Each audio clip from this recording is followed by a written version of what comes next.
when a man wants to walk in joy, when the man wants to walk in the fullness of God, he must make the presence of God his eternal habitation. Now the question is, how do you enter God's presence? There are three major ways of entering God's presence. Number one is through praise and thanksgiving. Psalm 100 verse 4, it says, enter into his courts with praise. So if a man wants to access God's presence, he must know the technology of sound, because the sounds of the Spirit provokes God's presence. That is why every time God wants to move, there's always a sound. The Bible said in Acts chapter 2 from verse 1, it said when the day of Pentecost was fully come, the disciples were gathered together in one accord, and suddenly they heard a sound as of a rushing mighty wind. Sounds, especially praise and worship, carries us to God's presence, or it carries God's presence to us. So it's either you enter or God comes to you. When the sound comes from heaven, it means heaven is coming to you. When the sound moves from earth to heaven, it means you are migrating from earth to heaven. So in Psalm 100 verse 4, it teaches us how to get to heaven. In Acts chapter 2 from verse 1 to 4, it provokes how heaven comes to us. But whichever way, there must be a sound. So when a man wants to carry God's presence, he must make worship his lifestyle. I listen to songs, praise and dance until even when I'm on a bike, a song is playing in my head. It's impossible for me to find me at any point and I'm not singing a song, because I programmed myself into it.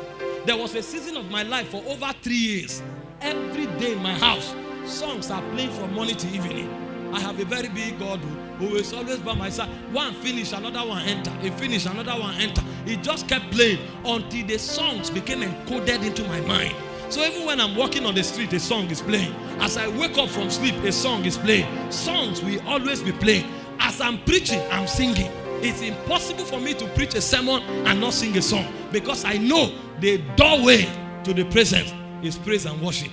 When you see men who cannot worship God with a song, with a shout, and with a dance, the presence of God will be scarce in their life.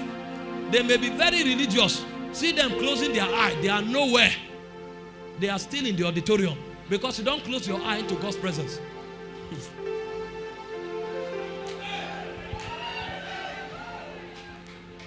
The guy will sit down, close his eye, and be doing like this. You're not asking, what did God say? Nothing. He heard nothing. He's just being religious. You see him doing like this. After a while, he will sleep off. So he will close his eye into sleep.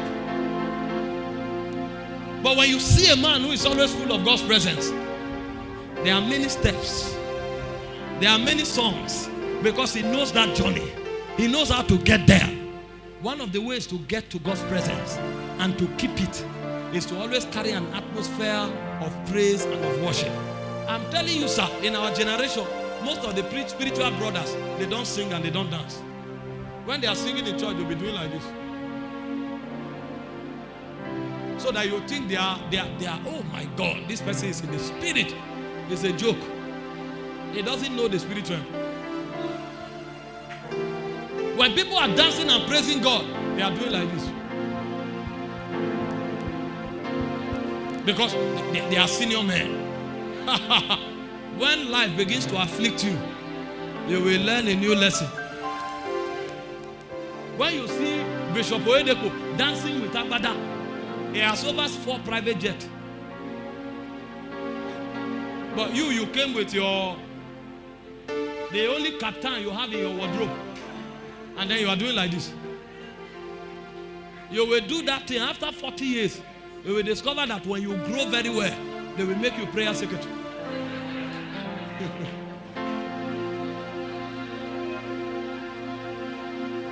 Have you not seen the men making impact? Sometimes I see people like Dr. Paul dancing. I say, what is happening here? They dance until they forget, because they learned it from David. When the ark of God was coming to David's house, he danced until he was stripped naked, and he didn't notice, because he knows when Micah mocked him, and he spoke to her, he said, I was nothing, God made me king. It was not your father that made me king. So David knew how to walk in the corridors of God. He knew that dancing, praising is something that moves God and causes him to release his presence over you. Most of the things we cry about, if we dance about them for 1 week, we will see a radical change. Because the presence of God is provoked by that atmosphere. Number 2, the presence of God is provoked by prayers. The Bible said in Acts 16:25, like I quoted already, they prayed and they sang. They didn't only sing, they prayed and they sang. And the presence came down. When you find a man who doesn't pray, he'll be dry. When they want God's power to move, they say, hit the microphone, hit the cymbal. It's not the cymbal that moves God's power. Because you can also operate in the power of God in the market. Don't get religious because you are in church. In the midst of noise, a lot of things can happen. It's not God. You want to grow in God's presence, then you must learn the way of prayer. The disciples said in Acts chapter 6 verse 4, it said it's not meet for us to give ourselves to tables. He said we'll give ourselves to prayer and to the ministry of the word. They know what it takes to host God. They know they are not carrying God because they are apostles. There are many apostles that are dry. That's why the world doesn't care what they are saying. There are many businessmen that are not making any progress because the presence is not there. When you make prayer a lifestyle, even when you are thinking, things will be happening. But we have a generation that don't pray. We have a generation that likes talking about big things, but they don't know the labor of traveling there.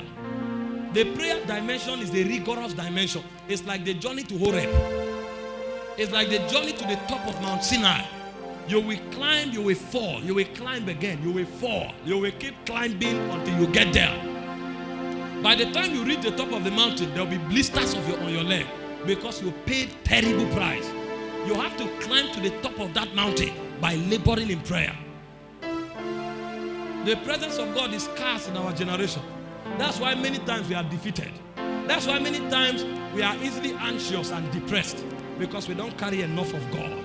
But if we will make prayer our lifestyle, there is something God will give to us that is more than answered prayer. It is the presence of God. He will give it as a token.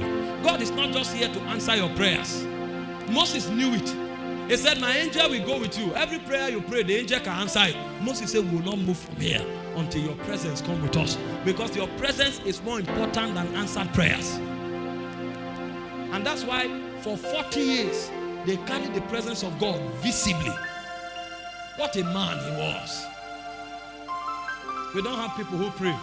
We have people who talk. Preaching without prayer cannot generate God's presence. Number 3 way of generating God's presence is by giving yourself to the ministry of the word. Because the word is the essence of God. He said in the beginning was the word. The word was with God and the word was God. The same was with God in the beginning. All things were made by him. Without him was not anything made that was made. In him was life. The life was the light of man. When you want God to overshadow you, then you must explore the word of God. There are 3 things about the word of God that you will find when you begin to labor in the word of God. The first thing you will receive when you begin to labor in the word of God is God himself. Because God is encapsulated in his word. The word of God is God in expression. The word of God is God encapsulated. So every time you really touch the word of God, you touch God. Because his word is himself. Number 2 thing about the word of God is that the word of God is a realm. It's an access point in the spirit. So when a man begins to do business with the word of God deeply, a point will come when you discover that every verse of scripture is a portal in the spiritual. If you engage it long enough, it will open to you. And one day you'll be reading how God anointed Jesus of Nazareth with the Holy Ghost and with power, who went about doing good, healing